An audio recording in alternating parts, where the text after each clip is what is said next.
Before we begin, I want to remind you about Chilling, the Scary Stories app that I'm a narrator on, which will very soon become Chilling 2.0, a full-fledged platform which will include video content in addition to all the stories.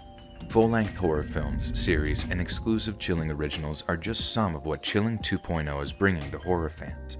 It's being crafted by horror fans for horror fans. So download now and start your free trial to see if you like it. There's so many popular narrators on Chilling and over 1,000 stories with hours more being added every week. Chilling is a must-have app for horror story lovers, and Chilling 2.0 will change the game completely. The links to download and check out the investment page are all down in the description below. Also, Chilling is always doing fantastic giveaways, and just in time for the holidays, they're giving away a PS5 bundle that includes the disc version console, 2 games, and some Chilling merch. Click the link in the description to learn how you can win, and best of luck.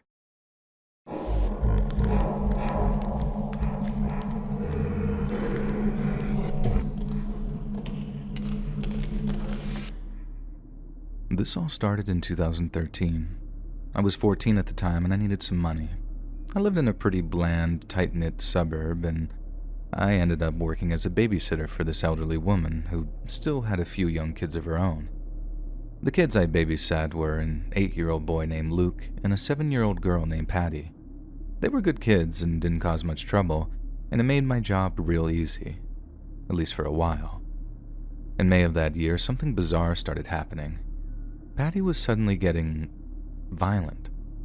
Repeatedly, I'd catch her hitting Luke, pulling him around by his hair because he had quite long hair, and she'd also cuss me out and hit my knees whenever I'd scold her or anything like that. When her mother would show up, however, she would just completely drop the act and go silent. I'm not a children's psychologist, but I figured at the time Patty was, well, a psycho in the making. Either bipolar, borderline personality disorder, or just was developing some sort of massive aggression towards everyone. But it wasn't until November later that year that everything started to unravel. I showed up to babysit the kids, and I noticed immediately that Patty wasn't in the living room waiting for me. Luke seemed more quiet than usual. He was always a gentle giant of a kid, never spoke much and had a slight lisp that got him bullied, I guess, and he'd always brighten up when I was around. So I asked him where Patty was, and he mumbled a little and nodded his head towards the stairs. When I got close to him, I noticed this streak across the side of his face. It looked a whole lot like a belt mark or a strap had been smacked across his head. When I looked towards the stairs, I felt my heart sink. The stairs always kind of freaked me out because of the way they were built. They were always dark no matter what. They were meant to have a light bulb, but it was too high up for the old woman who lived there to ever change, so she just left it to be pitch black. But I saw at the top of those stairs, in the darkness, 2 little white dots. They quickly zipped away as I stepped up onto the stairs, and just immediately, I felt some primal fight or flight instinct kick in. I darted backwards and quickly grabbed the landline. I punched in the old woman's number, but messed it up in my haste and I had to redo it. However, it was pointless because no matter what I tried to do, I wouldn't be able to get the old woman. The landlines had been cut. At this point, I don't know what's going on, but I'm freaking myself out. I grab Luke gently by the wrist and tell him that we're going to go for a little walk. He follows, and as I'm stepping out the door, I just hear thud, thud, thud, thud, thud rapidly behind me, really loudly. I somehow didn't break into a sprint there, and I think that it was because I didn't want Luke to know how freaked out I was. When I turned around, the door slammed shut and I didn't see anyone there. Now the rational part of my brain finally kicked in and I swiftly brought Luke to the neighbor's house.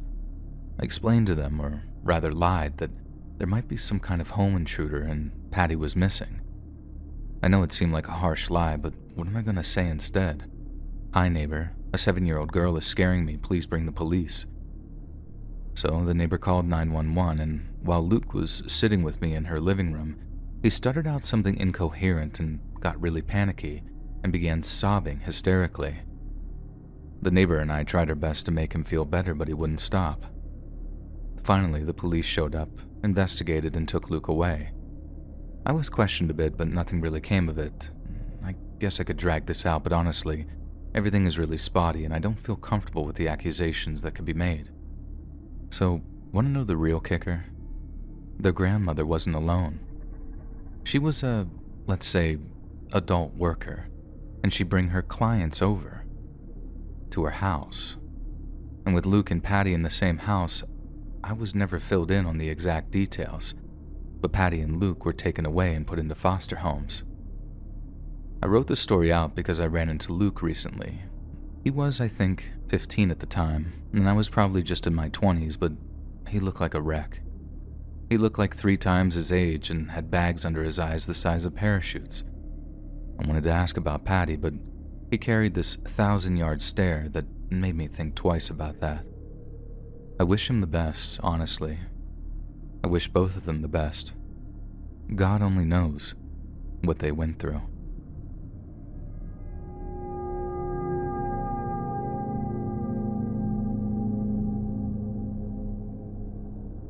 As a kid, I lived with my grandparents for a while, and let me tell you, my grandfather was not a friendly guy. He was a World War II vet who then enlisted in the Air Force after returning from the Pacific. He didn't even come home to visit his family for several years. Family lore goes that the war had messed him up in the head, or that he was injured badly, and he needed time to heal back to himself before coming home. He may have healed, but he never returned back to himself. He was always saying that the end of the world was right around the corner with all the recent wars in the Middle East, the gasoline rationing, Watergate, the Kennedys, etc., etc. He didn't trust anyone and was sure the banks were going to fail, that the Russians were going to invade, race riots were coming again. His theories changed literally weekly.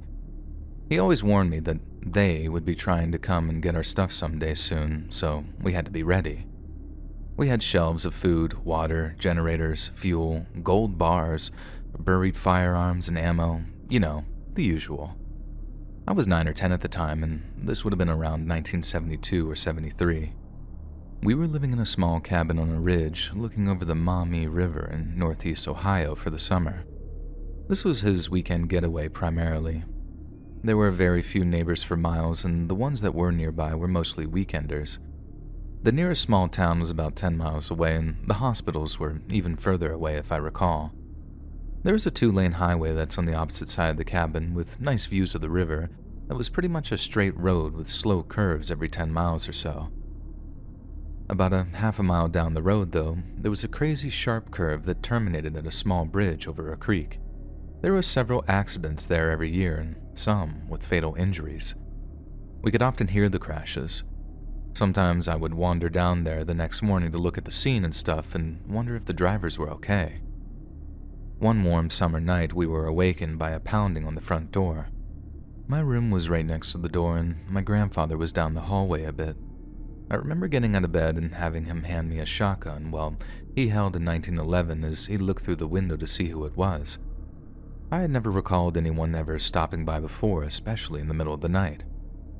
The cabin was elevated with a storm shelter underneath, so there were 4 steps leading up to the door. We had one of those old yellow security lights in the yard, and things always looked kind of hazy and weird at night because of them. I looked out the window next to him and saw a man and a woman on the lower step to the door. They must have knocked and then stepped back down to appear less threatening. It was a good call because he opened the door a bit, while openly displaying and keeping his pistol pointed at them. The woman exploded in a crying, blabbering, screaming wail, all at once. She said that there was a terrible accident that just happened down at the curve, and could we please call an ambulance? She said that there were other people who were seriously hurt and they needed help, and asked if we could come to help them too. Now, this man hated hippies more than anyone else, and these two might just have qualified. She had on ripped jeans, one of those suede leather fringed jackets, and the guy looked like he had a biker vest on. She did have what looked like blood in her hair and was not making much sense at all. What was really weird was the guy wasn't saying anything. He was just standing off the porch listening to her go off. I assumed that he was intimidated by the .45 pointed at him and didn't want to antagonize the old man with the crew cut holding it. My grandfather was sure they were stoned and kept telling the girl to calm down, but she wouldn't, and they got into a screaming match between them, ending with him telling her to get the hell off of his property or he would shoot them both. We were both outside watching them head back to the road, and I noticed the guy wasn't even wearing any shoes. As I didn't hear a crash and they were so weird, I didn't know what to think. We went back inside and my grandfather sat me down and explained his theory to me. They were making the story up. They were most likely drug addicts who were looking for some poor suckers to rob or maybe kill. Unfortunately, it was not that crazy of a theory, as at the time, the Manson family murders had just happened less than 4 years ago. I recall the Manson story and held my grandfather's interest for some time. I asked him what about the blood in her hair, and he stated it was fake, trying to gain our trust and entrance into our cabin. I thought we could just call the state police to be safe, but he wasn't fond of inviting cops into his world either, so we just went back to bed. As soon as I woke up, I was still curious, but didn't walk down to the bridge on the curve this time. Later in the morning, several police cars and pickups began arriving and parking off to the side of the road down there, and I couldn't resist going down to check it out. My grandmother went with me, as my grandfather was still at work.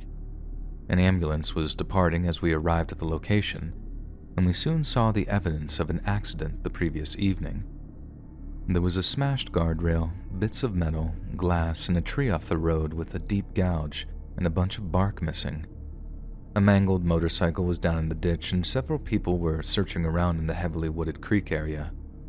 We overheard that there was at least one man dead, and his girlfriend was found a half a mile down the road in really bad shape and was in critical condition after being found by a passing motorist.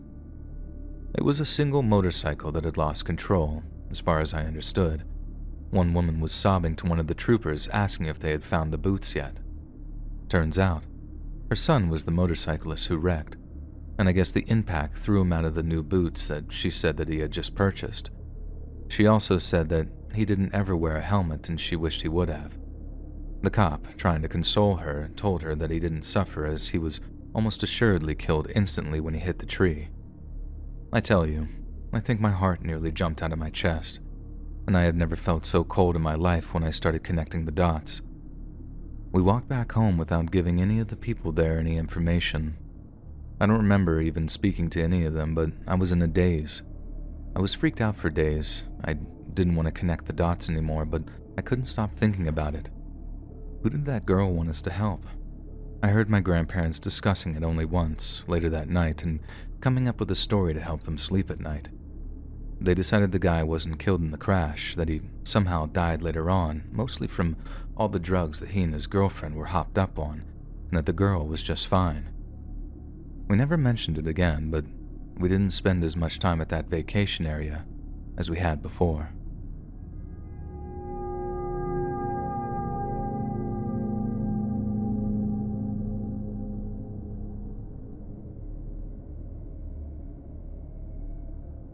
I have a lot of relatives who live in and around the foothills of the Appalachian Mountains in Tennessee. I only ever really see them once a year at our family reunion, which takes place in this terrifying old Southern Mountain Baptist church. I'll start off talking about my great aunt, who I'll call Sally. She was like the embodiment of every stereotype that you've ever heard about old cougar redneck women. She was a chain-smoking, lottery-playing, meth-dealing pimp. Her 3 kids, who I'll call Emma, Joe, and Steve, were no better. Emma dropped out of high school to have 3 kids, then got addicted to meth, and according to my dad, sold her baby girl to her boyfriend's dad, who now has custody of the baby, in exchange for drugs. Nobody knows where she is, but the last time we saw her, she didn't have her kids with her, and all her teeth were missing. Joe, on the other hand, has about 6 children from 6 different women. He's constantly on the lam from the lawn, as family tradition goes, sells and smokes a ton of meth. He got into an argument with my uncle once over who was going to cut the grass at the family cemetery and showed up at his house with a shotgun. He burned down my great-grandma's barn only because he was hiding a meth lab inside of it and was about to get busted. Pretty sure he still got busted. Steve is a little different because he's unfortunately HIV positive, and that makes him kind of a black sheep for the family. Yeah, the meth family who sells kids for money considers Steve to be the weird one in the group. My grandma won't even let him eat off of her plates because down in their region, nobody really understands how HIV works. However, rumor has it that he's not just a victim of the disease, but instead one of those bug spreader types. If you don't know what a bug spreader/chaser is, it is someone who intentionally tries to give HIV to the largest number of people possible. And so, the four of these kids worked together on some straight-up shady stuff a few years ago. My great-grandmother was dying and Sally, my grandma's sister, was taking care of her. Apparently, Sally refused to give my great-grandma her medication until she would change her will, so that my grandma was completely cut out of it and that everything went to Sally and her three no-good kids. Now flash forward to last year, Sally suddenly wins $100,000 in the lottery. Now she's been playing scratcher tickets for the last 40-odd years and she suddenly wins out of nowhere. Everyone just thought it was dumb luck and that since she'd been playing so long, it was about time for her to win. But then about 6 months later, she has a sudden, massive heart attack out of nowhere and they find her dead in her house. And here's where things get even weirder. People have always suspected Sally of being involved in some weird occultist lifestyle because of some story that people refused to tell me about that happened in the 80s. When they found Sally, there was literally blood all over everything. Her blood. But they couldn't find any cuts on her body and there wasn't any blood coming from any of her orifices. And this is where I come in. Sally was in the possession of a red diamond ring that originally belonged to my great-grandmother when they found her dead. The story behind this ring was that during World War I, an American soldier got this ring from a dead German housewife and brought it back for his niece, who was the best friend of my great-grandmother. My great-grandmother, her best friend, and her best friend's pregnant sister had been accused of witchcraft by a local priest. The day before her friend and her friend's sister, who the priest claimed was carrying the Antichrist, quote-unquote, got their heads blown off by this guy, my great-grandma's friend entrusted her with this German ring. Some time passes and my great-grandma dies and Sally steals this ring. Initially, she wanted this ring to go to Emma, but on her deathbed, my great-grandma told someone that she wanted this diamond ring to go to me. So my grandma sneaks into Sally's house after she dies and steals this diamond ring back. However, before Sally croaked, she told her kids that they weren't to let that ring out of their sight because of its value.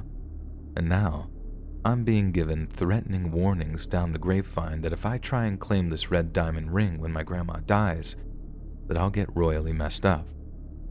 Honestly, I'm not exactly the jewelry-wearing type, but I have to know what the big deal with this ring is. I know it's got a huge monetary value, but there's all this weird stigma and superstition about this weird ring in my family that I have to try and get it.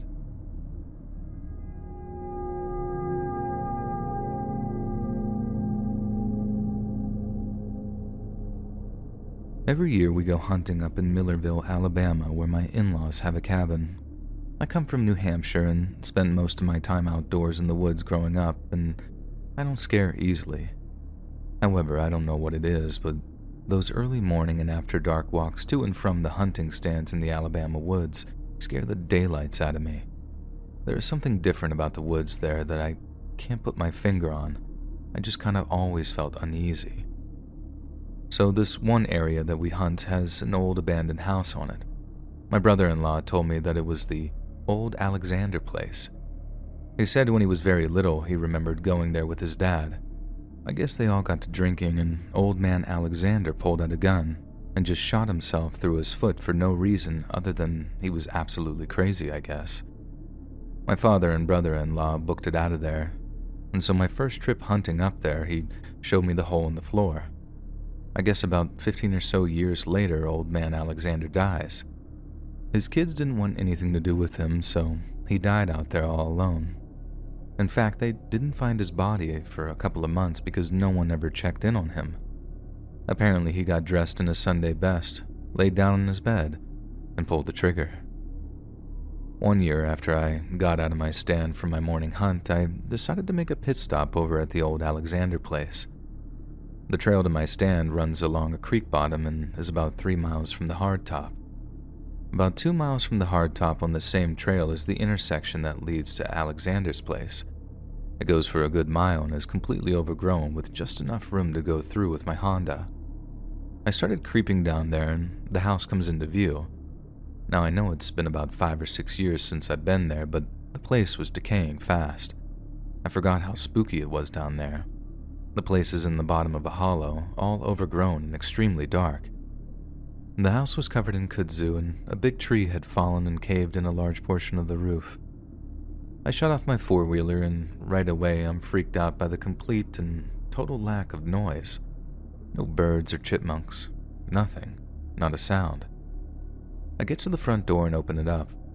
The floor is covered in leaves and pine needles from the hole in the roof. It's dark, dank, and musty and smells a little of rotting flesh. I reason to myself that there's probably a dead animal under the house or something continue about. The house is pretty small, with one room for the kitchen and living room and a single bedroom and bath off to one side. Now at this point my mind is telling me to just get out of there, but my sense of exploration won't listen to reason. I start poking around, and I'm amazed because everything seemed to just be as old man Alexander had left it. Granted, he'd been gone many years and things were rotting away, but it looked like it hadn't been touched. I started to wonder about what he did to make his family just straight up abandon him, to the point that they didn't even come around to scavenge for things to sell. Just left him to decompose, found him, then abandoned the house afterwards. Now you have to understand something about me. I've been an antique collector for years, and in particular I collect old pictures and period frames. As I look around me, I see beautiful old family pictures set in very ornate original wooden frames. 3 of them are in the bedroom and in perfect condition. The others are in the living room where the tree crashed through the roof. Those portraits were ruined, but the frames were still intact for the most part. So for the next hour, I start digging through the paperwork, reading letters, looking in closets and such. I'm totally engrossed and almost unaware of everything around me. I end up in the bedroom and look under the bed and pull out an old box of letters that old man Alexander wrote to his wife during the war. I sit down on the old mattress and start reading for about a half an hour, I guess. I'm halfway through this one letter, and bang! This loud echo of a gun goes off, and it sounded like it was right in the room with me. I could even feel the concussion, it was so close. Now, if anyone has ever heard the effects of a gunshot in a house, then they know that there's a big difference between in the house and right outside the house. And this was definitely in the house, and it felt like it was in the bedroom that I was in. I pretty much froze for a couple of seconds and actually slightly peed myself. At first, I didn't know if it was my brother-in-law messing with me or some crazy mountain man shooting wildly. My rifle was on my four-wheeler outside, so if that second part was the case, I was screwed. I took a decisive course of action and ran out there, jumped on my Honda, and white-knuckled that sucker all the way back to the cabin. I got there and met all the guys and told them the whole story. Of course, they immediately wanted to go back there and check it out, so we all drove back there and had a good look around. But there was nothing to be seen anywhere. I went back inside with my brother-in-law, and as we were standing in the bedroom, he said it was probably the ghost of old man Alexander, either replaying his fate or warning me to get out. I ended up taking all the pictures with me. I refinished 5 of them and put old family pictures of my own in them and hung them on the walls of our farmhouse. I didn't destroy any of the original Alexander portraits out of respect and stored them in my den. The last portrait is of old Alexander himself, in an ornate convex glass frame, and hangs intact in my foyer. May sound kind of creepy to you, but it felt right to me. I think he may approve as well. I haven't been back there since that day, and I never will, but every time I get out of my stand after dark and ride my four-wheeler past the Alexander intersection, I put the high beams on and pin it all the way back to the cabin.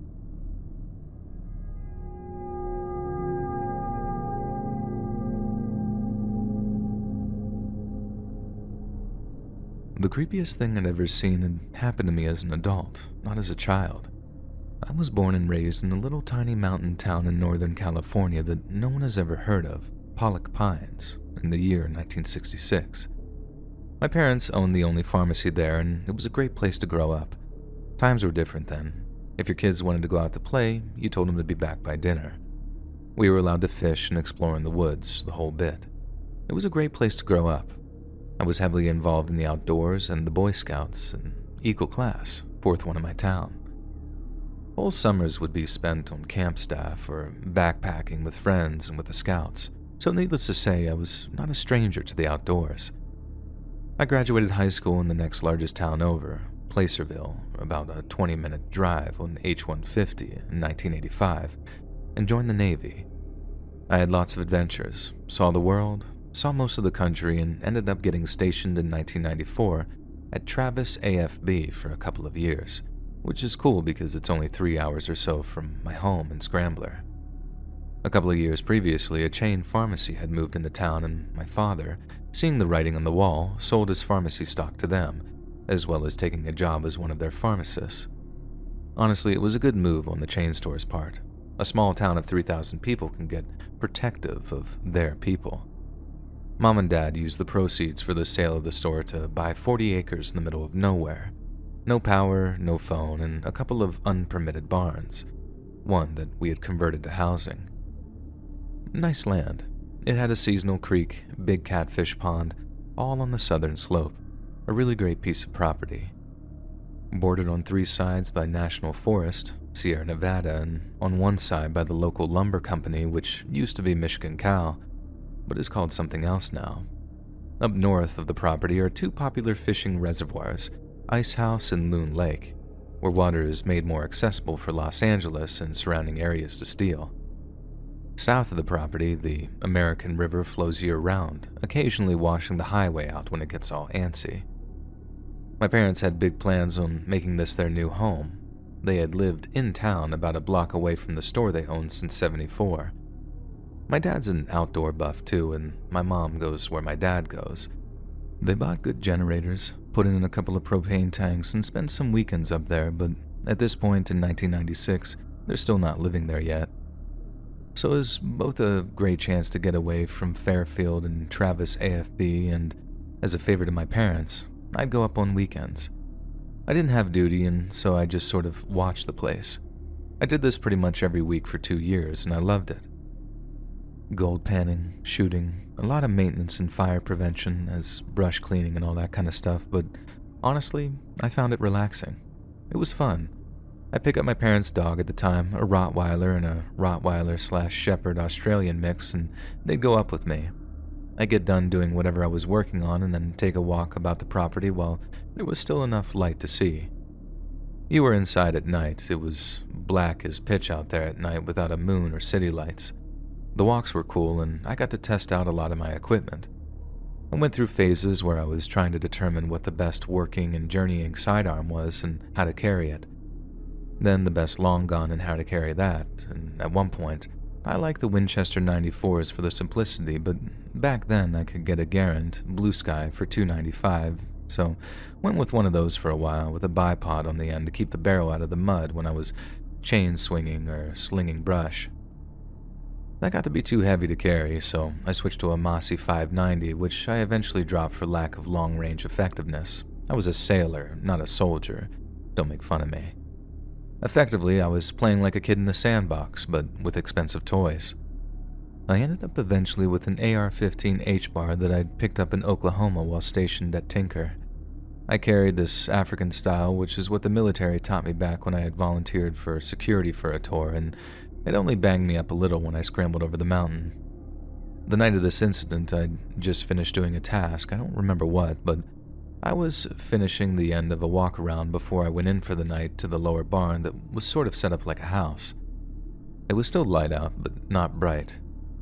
It was that dusky sort of light that is sort of orange and gray, and while bright enough to see very clearly, it was obvious that it was going to be dark very soon, like in 10 minutes or so.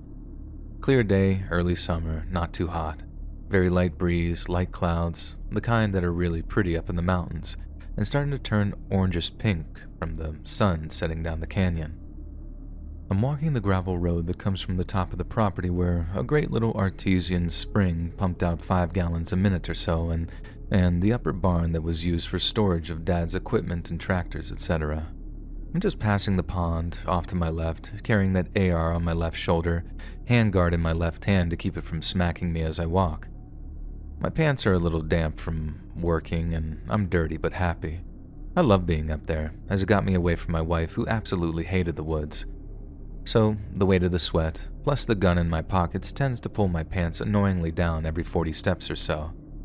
I stop where the gravel and mud road curves, and to where I can now clearly see the barn and house and pull up my pants, making them more comfortable.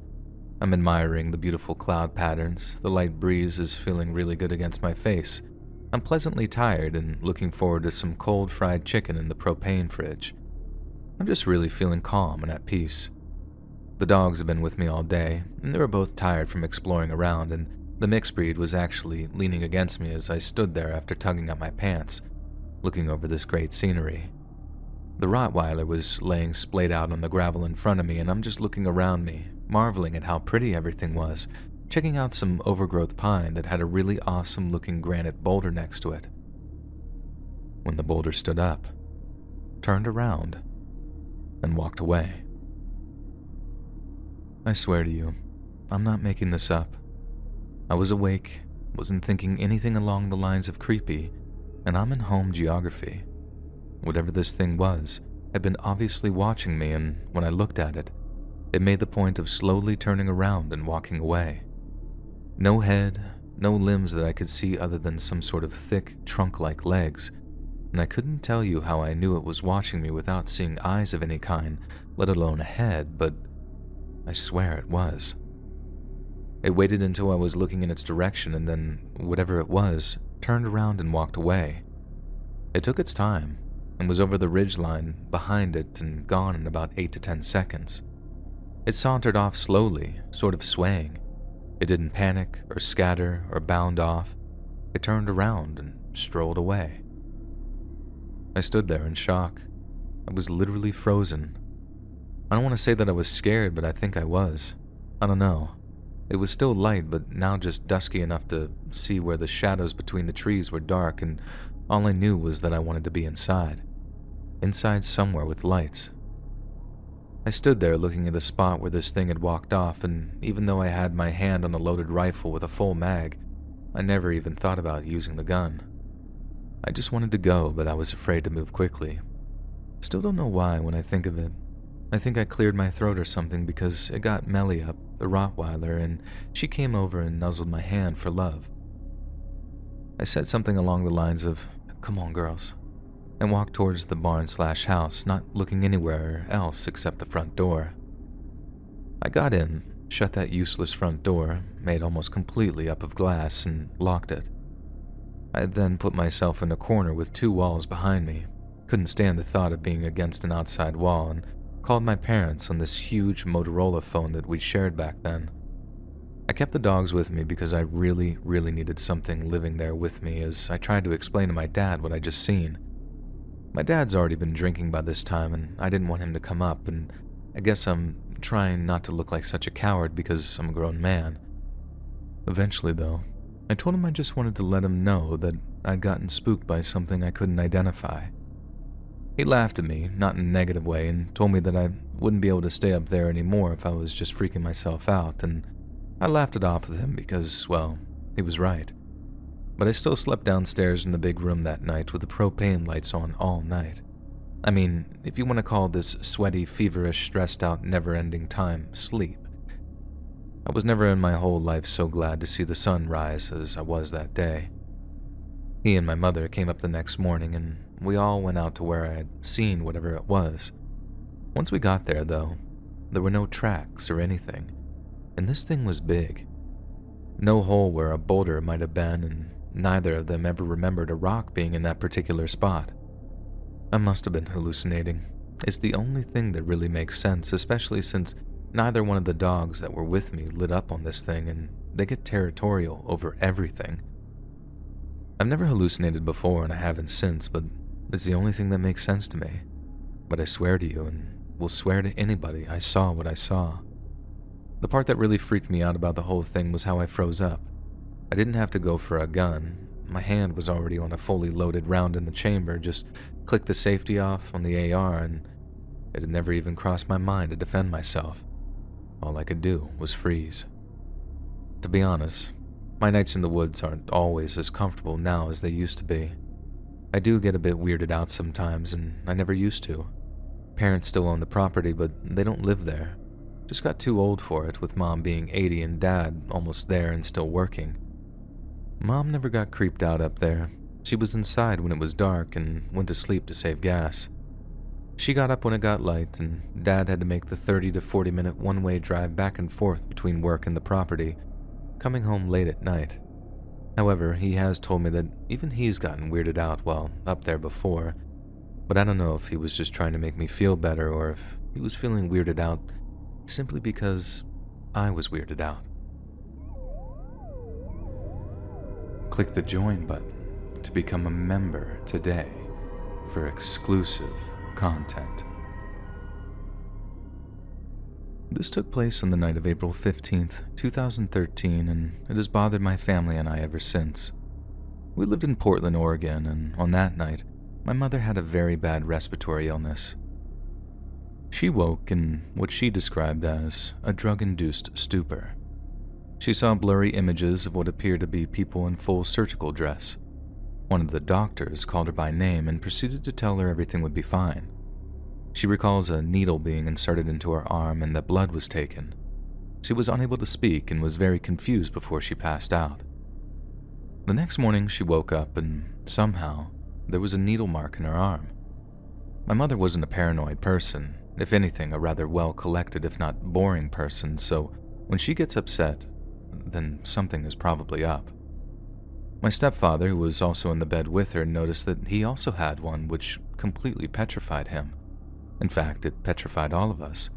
You see, my stepfather has a serious phobia of needles. When he sees the doctor, he must be sedated before they can insert any sort of needle into him. He literally throws up and passes out when seeing needles, and of course, he often must leave the room when blood is being taken from my mother. However, he remembered nothing, but was also feeling very drowsy and confused. They both came in and asked me if I had let paramedics in the night before, which completely threw me off guard as I was wary of their question and told them that, of course, I hadn't. That night, I was surfing the internet. Since I was working a graveyard shift at the time, I had only woken up at about 8 p.m., yet after only 2 hours of being awake, I suddenly was hit with such deep drowsiness and exhaustion. I crawled back into bed and I fell asleep within minutes, which was very strange.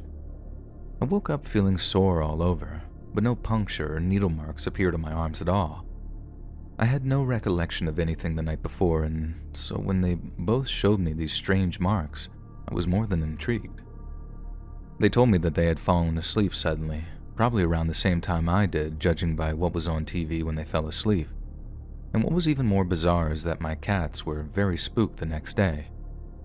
This was very unsettling as my largest cat never gets spooked. Vacuum cleaners, dogs, loud sounds, nothing phases him.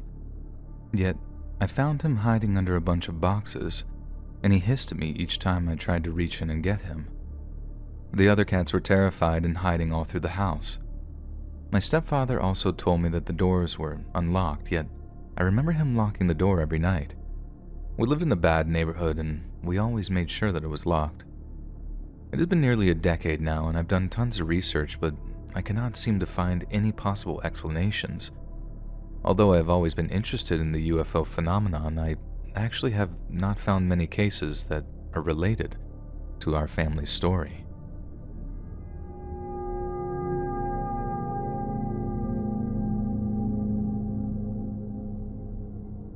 When I was a kid back in the 1980s, I used to go and stay some weekends at my cousin's house in Carrick, PA. He lived in an old, odd-shaped, creepy brick house that was built in 1990. The road he lived on is called Linview Avenue, and the house still stands there to this day. There was something very evil and sinister in that house. I used to dread going into his basement, but that's where most of his toys were, so we would run down there, grab a few toys, and run back upstairs as fast as we could. The far back room in the basement was the worst, though. I used to feel like something was watching me every time I went down there.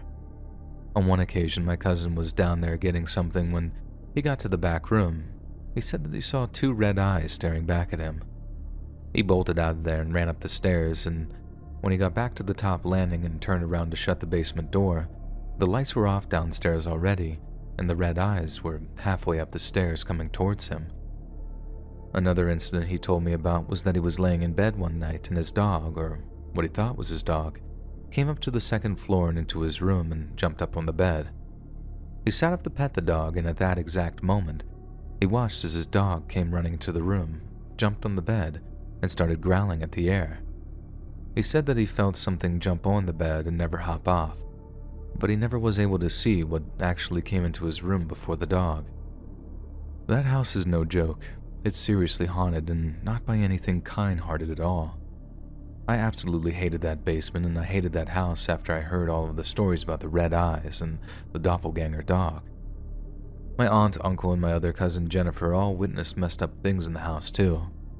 My cousin Jennifer was coming down the stairs from the second floor to the first floor one day, and when she got into the living room, she saw a shadow figure run out of the room and into the dining room and into the kitchen, and then all of a sudden, she heard the basement door slam shut. My aunt never saw anything, but she would always hear people whispering from other rooms when she'd be cooking in the kitchen or cleaning a certain room. Most of the time she was home alone, so it couldn't have been anyone pulling a prank on her. My uncle had mentioned seeing weird things, but he never talked about the details. I think it just frightened him too much to really talk about it. Finally, fast forward about 8 years. When we were around 15 or 16 years old, my cousin and I decided to brave the basement and stop being cowards. It's just a dinky, gross, ugly basement. We went down there in the dark looking for the thing. Thing being whatever had red eyes and chased after us as kids. We joked and taunted, but looking back, I know that it was out of fear. Rightfully so, because not too long into the taunts, we heard this loud growl coming from the back room as we approached, and we ran out of there faster than ever before. We could hear the thing breathing heavily behind us as we ran up the stairs and jetted through the whole house and out of the front door into the street. We stood there, looking back at the evil house on Lynview Avenue, and we were terrified beyond belief. That was the last time I ever went near that basement in my life. My cousin and his family ended up moving out of there in the late 90s, early 2000s. I would so love to see a ghost hunting crew spend a night in that basement or even a whole weekend in that house. I don't think they would last too long, however. They could be in content heaven if they were serious about their session. It's not a house for the faint of heart, that's for sure. It's legit haunted by evil. Beware the odd-shaped old brick house on Lynview Avenue.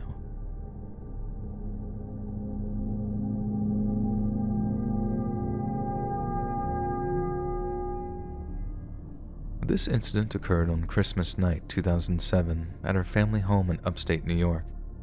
The day was pleasant and festive, opening presents early in the morning with my sisters, hearty breakfast made by my dad, delicious smells from the kitchen as mom and dad prepared a feast, visits from extended family bringing pies and cakes for dessert. At around 2 p.m., we all sat down to eat and then lazed about for the rest of the afternoon into the evening. At about 8 p.m., after everyone had left and the food was all put away for round 2 of the following day, I decided to head over to visit my friend in the next village. The drive was about 10 minutes if I took the back roads to get there, so I did. First, a little background of where my friend lived. It was a housing development surrounded by a private lake. You might call it a gated community, but you could still drive through it freely after hours by entering one of 4 private entry points. Since the community was built around a lake, the road surrounding it went in a spiral sort of shape. The houses were sparsely positioned on the outermost part of the spiral road, closest to the 4 private entry points. As you drove in further, there were a lot more houses positioned closer together nearer the lake. My friend lived on the outer edge of this development, so once I reached the entry point, it would only take me another few minutes until I reached his house. His house, along with all the others, were far enough apart that you couldn't see them from the road as you drove by. There were either woods all around with long drives or open fields with long drives. You could see porch lights on in the distance, but that was about it. As I entered into the development, the speed limit dropped from 30 miles per hour down to 15.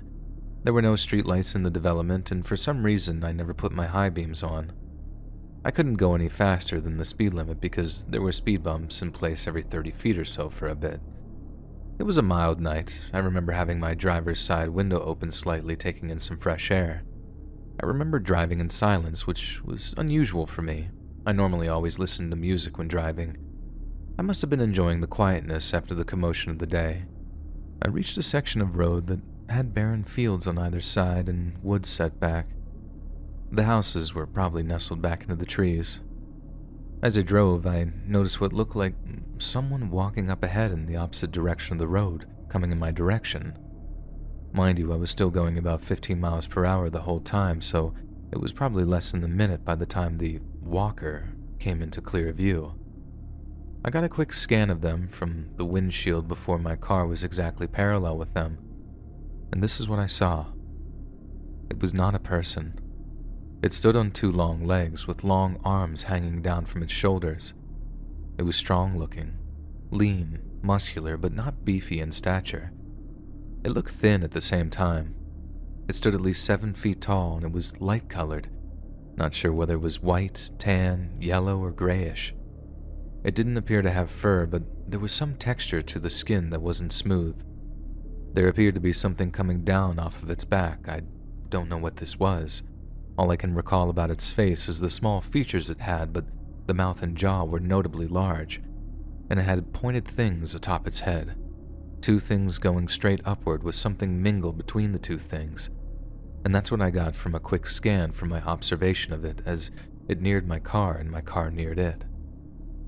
As my car became parallel to it within a split second, I went from looking out my windshield to looking at it from my driver's side window. In that moment, its face quickly peered down at me and all I remember was the mouth opened wide. Out came a remarkable scream that I'll never forget. It gives me the chills just thinking about it. It consisted of a high-pitched shrill or shriek, enveloped by a deep guttural growl. Both sounds happened simultaneously in that scream, and I kept driving all the while. And this was all happening so fast that I didn't even have a chance to be scared or shocked or anything. I continued driving and went past my friend's house and drove home. Called him to tell him what happened and that I just needed to get back. I was probably running on adrenaline to get back home. Later on, I was in total shock after it sank in. Had my driver's side window been open fully, it could have touched me, or worse, it might have attacked. I'm certain of that, and to this day, I still haven't worked out exactly what that was.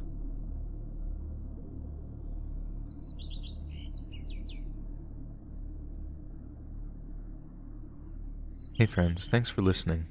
Click that notification bell to be alerted of all future narrations. I release new videos every Monday, Wednesday, and Friday at 7 p.m. Eastern Standard Time. If you got a story, be sure to submit them to my subreddit, r/letsreadofficial, and maybe even hear your story featured on the next video. And if you want to support me even more, grab early access to all future narrations and bonus content over on Patreon, or click that big join button to hear about the extra perks offered for the channel. And check out the Let's Read podcast, where you can hear all of these stories in big compilations and save huge on data. Located anywhere you listen to podcasts. Links in the description below. Thanks so much, friends. And remember, #NotMyMario.